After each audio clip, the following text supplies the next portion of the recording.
வணக்கம் நண்பர்களே, சேனல் அர்க்கம் சார்பாக ஆர்டிஎஸ்.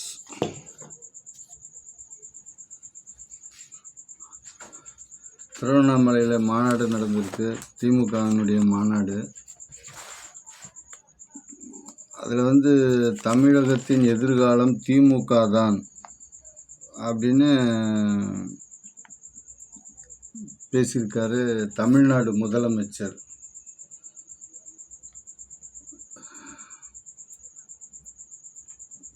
நீங்கள் பார்த்தீங்கன்னாக்கா இன்னைக்கு பார்த்தீங்கன்னாக்கா இந்த இதோடைய தலைப்பு என்றால் சிறைவாசம், ஏன் என்றால் வனவாசம். இதுதான் இதோடைய தலைப்பு.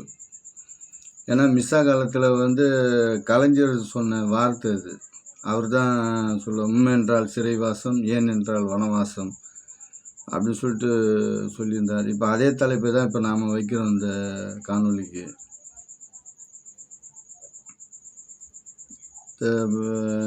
துப்புரவு தொழிலாளர்கள் பார்த்தீங்கன்னாக்கா அவங்க உரிமைக்காக போராடிட்டு இருக்காங்க. நீதிமன்றத்தினுடைய அனுமதியோட ஆரம்பத்தில் சுதந்திர தினத்துக்கு ஒரு நாள் முன்னாடி 14 அன்னைக்கு கோர்ட்டு நீதிமன்றத்தினுடைய உத்தரவு வாங்கி அவங்க நீதிமன்றம் தான் இவங்களை அந்த அப்புறப்படுத்த சொல்லிச்சு அப்படின்ற ஒரு இதில் ஒரு பெரிய பிரளயத்தை உண்டு பண்ணி அந்த பஸ்ஸிலெல்லாம் ஏற்றி கொண்டு போய் விட்டாங்க. அதுக்கப்புறம் அவங்க நீதிமன்றத்தினுடைய உத்தரவோடு இன்றளவும் உண்ணாவிரதம் இந்த மாதிரிலாம் இருந்துகிட்டு இருக்காங்க. ரொம்ப வறுமையில் அவங்களுடைய இதை நம்மளால் அந்த காணொலியில் பார்க்கும்போது நாம் சுதந்திர இந்தியாவில் தான் இருக்கிறோமா அப்படின்ற ஒரு சந்தேகம் நமக்கு வந்துடும். ஏன்னாக்கா அவங்களுக்கு போராடுறதுக்கு கூட அனுமதி இல்லை, வேறு வழி இல்லை அவங்களுக்கு.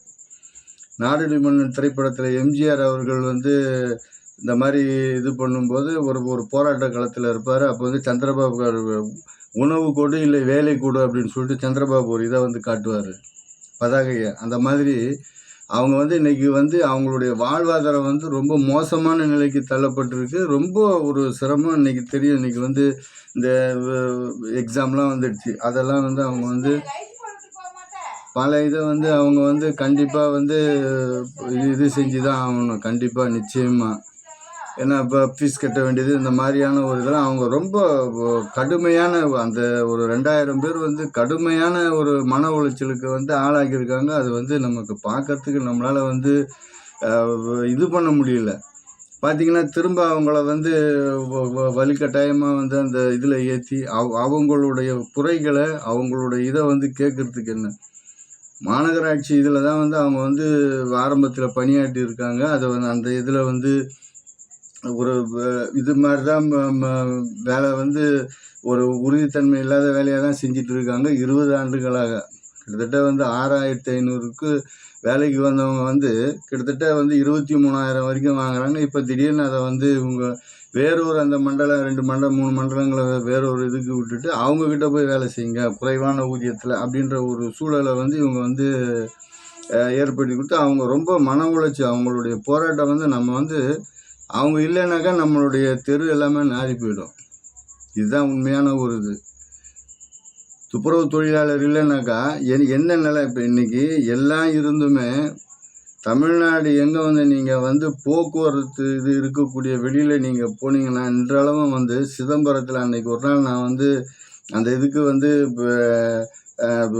சிறுநீர் கழிக்கிறதுக்காக போடுறேன். அவ்வளோ இதாக இருக்குது, சாபக்கேடாக இந்த இது அப்படின்ற மாதிரி இருக்குது. இதில் இன்னொரு விஷயம் என்னன்னு கேட்டிங்கனாக்கா, இதை நான் ஏற்கனவே போயிட்டு வந்த உடனே இந்த விஷயத்தை பதிவு பண்ணணும்னு நினச்சிட்டு இருந்தேன். அவ்வளோ ஒரு அறிவுறுப்பாக உள்ளே நுழைஞ்சாலே அது அதோட இதுவே ரொம்ப ஒரு நாரசரமாக இருக்குது. இதுக்கிடையில் ஒரு ஆளுக்கு 10 ரூபா வாங்குறாங்க. அதிமுக ஆட்சி காலத்தில் அம்மா இருக்கும்போது ஒரு குடிநீருடைய பாட்டில் அந்த இதில் வித்துட்டு இருந்தது போகிற வர பஸ் ஸ்டாண்ட்லலாம். இன்றைக்கி இவர் 1000 ரூபா கொடுக்குறாங்க.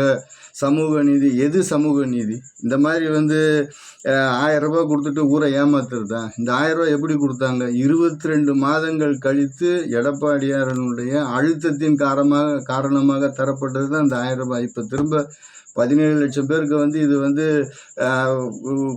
திரும்ப எக்ஸ்ட்ரா இப்போ சேர்த்துருக்கதா சொல்கிறாங்க. இவர் ஆரம்பத்தில் இவர் கொடுத்த வாக்குறுதி என்ன வாக்குறுதி? அனைத்து குடும்ப அட்டைக்கும் தானே சொன்னார். அது தானே செய்யணும். இதுலேயே வந்து புரையில் இருக்குது இல்லை, இதுலேயே புரையில் இருக்கா இல்லையா? ஏன்னா அந்த அந்த இது பார்த்தீங்கன்னா அந்த மாதிரி அந்த துப்புரவு அப்படி இருக்குது. இவங்க வந்து சொல்கிறது ஒன்று, செய்கிறது ஒன்று. பொய் பொய் பொய். ஆரம்ப காலகட்டங்களில் இருந்தே வந்து இந்த இந்த இந்த பத்திரிகைகள்லாம் வந்து தன்வசப்படுத்தி வச்சுக்கிட்டு பத்திரிகைக்காரங்களுக்கு இவங்கக்கிட்ட இருக்கிற இதெல்லாத்தையும் வந்து இது பண்ணி பத்திரிகை எலும்பு துண்டுங்களை வீசி எதையுமே அவங்க வந்து வெளியில் எழுதுறதே கிடையாது. போக்குவரத்து தொழிலாளருங்க வந்து இந்த மாதிரியான ஒரு விஷயம் நான் வந்து எந்த பத்திரிகையிலையுமே நான் வந்து பார்க்கல. ஆனால் இவங்களுடைய இதுதான் தமிழ்நாட்டின் எதிர்காலம் திமுக தான். இது எதிர்காலம் தான் வந்து சந்தி சிரிக்குது. துப்புரவு தொழிலாளர்களுடைய இந்த பிரச்சனையில் வந்து சந்தி சிரிக்குது. என்ன மாதிரியான ஒரு நிலை இது? இதுக்கே இப்போ இது பார்த்தீங்கன்னாக்கா நேற்று வந்து பார்த்தீங்கன்னாக்கா இந்த சவுக்கு சங்கர் யூடியூபர் சவுக்கு சங்கரை 94,000 ரூபா வந்து இந்த இதில் வந்து வந்திருக்கு, கூகுள் பேல வந்திருக்குன்னு சொல்லிட்டு அதுக்கு ஒரு இது பண்ணி எவ்வளோ ஒரு ஆர்ப்பாட்டமான எல்லாம் ஒரு அவ்வளோ போலீஸு. என்ன இது புரியவே மாட்டேங்குது. நாட்டில் வந்து எதையுமே பேசக்கூடாதா? எதையுமே பேசக்கூடாதா? இருக்க வெள்ளைக்காரங்காலத்தில் கூட இப்படி இல்லையே. வெள்ளைக்காரங்காலத்தில் கூட இந்த மாதிரியான ஒரு நிலை இல்லையே. இங்கேருந்து ஒரு இடத்துல போயிட்டு பாரதிக்கு வந்து இங்கெல்லாம் வந்து தமிழ்நாட்டில் வந்து பிரிவாரண்டு இருக்கும்போது அது பக்கத்தில் இருக்கிற பாண்டியில இருந்தெல்லாம் வந்து எழுதிட்டு இருந்தார் பத்திரிகையில். என்ன ஒரு கொடுமையான ஒரு இதுவாக இருக்கு. ஏன் இவங்களை பற்றி எதுவுமே பேசக்கூடாதா? இப்போ நாம் வந்து அறத்தோடு பேசணும். பத்திரிகையில் வந்து வரக்கூடிய இதை பற்றி தான் நம்ம வந்து இவங்களுக்கு வந்து நாம் வந்து பேசிகிட்டு இருக்கிறோம். இது கூட வந்து இந்த இது வந்து தமிழ்நாட்டினுடைய எதிர்காலம் அப்படின்னு சொல்லிட்டு இது போட்டிருக்காரு. அந்த இதை தான் வந்து இப்போ நாம் இதையும் வந்து நம்ம எப்படி எதிர்காலம், இதுதான் எதிர்காலமா? அந்த அந்த அந்த மக்களுடைய பிரச்சனையை வந்து தீர்க்க முடியலை அப்படின்னு சொன்னாக்கா அப்புறம் இவங்கள ஆட்சி எதுக்கு? இவங்களுடைய இது எதுக்கு? எதுக்காக வந்து இப்போ பாருங்கள், இந்த இதில் பார்த்தீங்கன்னா டிசம்பர் மாதத்தில் 3ஆம் தேதி அன்று 2 பள்ளி பசங்க வந்து 2 பேர் மோதிக்கிட்டு ஒரு கொலை நடந்திருக்கு. காரணம் என்னன்னாக்கா இது வந்து கஞ்சாவும் ஒரு காரணம் அப்படின்ற மாதிரி வந்து இதை இந்த இந்து பத்திரிகையில் வந்து இது எழுதப்பட்டிருக்கு. இதெல்லாம் நம்ம பார்த்துட்டு அறத்தோடு தான் பேசுகிறோம். எதையுமே வந்து தர்மத்தை மீறி அவங்கள மாதிரி அதர்மத்தோடு நம்ம வந்து பேசுறது கிடையாது. இவர் என்னன்னாக்கா இவர் ஒரே கதை விட்டுட்டு இருக்கிறாரு. அதாவது தமிழ்நாட்டின் எதிர்காலம் தேர்தல் நெருங்கி வந்து விட்டது. 10 ஆண்டுகள் தமிழ்நாட்டை படுபாதாளத்தில் தள்ளி அதிமுக ஆட்சி. எங்கே 10 ஆண்டுகள் படுபாதாளம்? படுபாதாளத்தில் இருந்த மின்வெட்டை வந்து அதிமுக ஆட்சி வந்து தான் வந்து அதை வந்து நிவர்த்தி செய்யுது. 2006லேருந்து 2010 வரைக்கும் நம்ம தெரிஞ்சோம்ல, இருளில் மூழ்கி இருந்தோமே. 2 மணி நேரம் கரண்ட்டு, 3 மணி நேரம் தூங்க முடியலை. இவர் என்ன சொல்லியிருக்காரு? இவர் என்ன பேசியிருக்காருன்னா படுபாதாளத்தில் இது வந்து இது கடுமையாக வந்து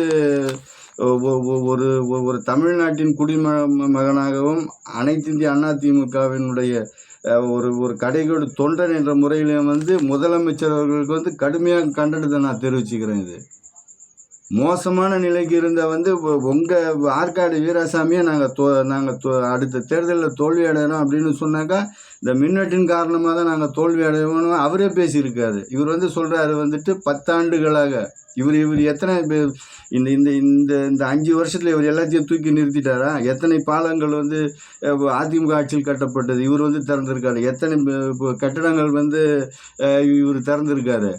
5 வருஷத்தில் செஞ்சு முடிச்சிட முடியுமா? அம்மா இருக்கும்போது விஷன் 23 அவங்க போட்ட திட்டமே, அந்த திட்டம் தான் இங்கே வந்து இன்றைக்கி வந்து அந்த ஃபார்முலா தான் இங்கே வந்து ஓடிட்டு இருக்குது. இவர் வந்து புதுப்பிச்சுட்டாரான் எல்லாமே. படுபாதாளத்துலேருந்து இவர் அப்படியே அள்ளி 5 லட்சம் கோடி கடன் வாங்கியிருக்கீங்க. 1 கோடி 2 கோடி இல்லை, 5 லட்சம் கோடி கடன் வாங்கியிருக்கீங்க. அதிமுக ஆட்சி காலத்தில் வந்து விட்டு போனது வந்து 5 லட்சம் கோடினாக்கா நீங்கள் இந்த 4.5 வருஷத்தில் 5 லட்சம் கோடி வாங்கிட்டீங்க. அதிமுக ஆட்சி 10 ஆண்டுகளில் படுபாதாளத்தில்னு சொல்கிறீங்க. இது இப்போ இந்த ஒரு அதிமுக தொண்டன் என்ற முறையில் கடுமையான கண்டனத்தை வந்து முதல்வருக்கு நான் வந்து தெரிவிச்சுக்கிறேன். எல்லாத்துக்கும் எல்லா குடிமகனுக்கும் உண்டு, வாக்களிக்கக்கூடிய எல்லாத்துக்கும் உண்டு. எல்லாத்துக்கும் இவர் தான் முதலமைச்சர்.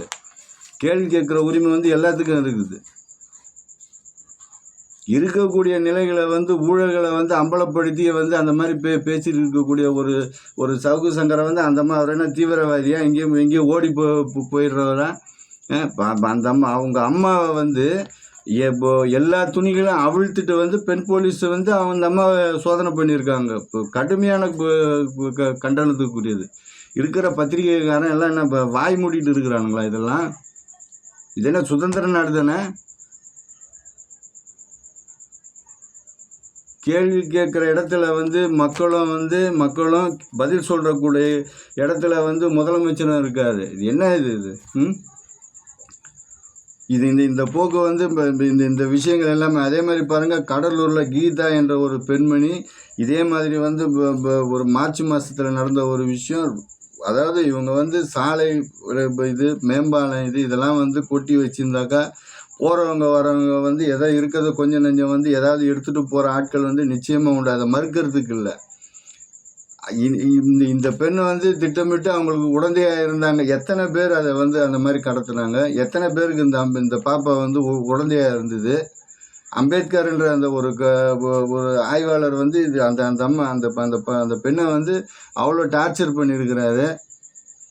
இதெல்லாம் வந்து கேட்குறதுக்கு ஆளே கிடையாதா? என்ன செய்யுது அந்த அந்த அந்த இதெல்லாம் வந்து என்ன செய்கிறாங்க? எதிர்கட்சி என்ன பண்ணுது? இந்த மாதிரி இதில் வந்து கம்யூனிஸ்ட் கட்சி, லாவணி பாடக்கூடிய கம்யூனிஸ்ட் கட்சி எங்கே போச்சு? விடுதலை சிறுத்தைகள் எங்கே? வைகோ எங்கே போனார்? இதெல்லாம் வந்து கண்ணுக்கு தெரியவில்லையா? ஒன்று மட்டும் நிச்சயம். மாற்றத்துக்கான ஒரு விஷயத்தை வந்து தமிழ்நாடு வந்து மக்கள் வந்து இதை வந்து எடுத்துட்டாங்க. இனியும் வந்து இவர் வந்து தப்பவே முடியாது. நிச்சயமாக அடுத்து வரக்கூடிய தேர்தலாகப்பட்டது ஆட்சி மாற்றத்துக்கான தேர்தலாக தான் இருக்கும். நிச்சயமாக வந்து இந்த இதுக்கு எல்லாமே வந்து இவர் வந்து தமிழ்நாடு முதலமைச்சர் வந்து பதில் சொல்லியே ஆகணும்.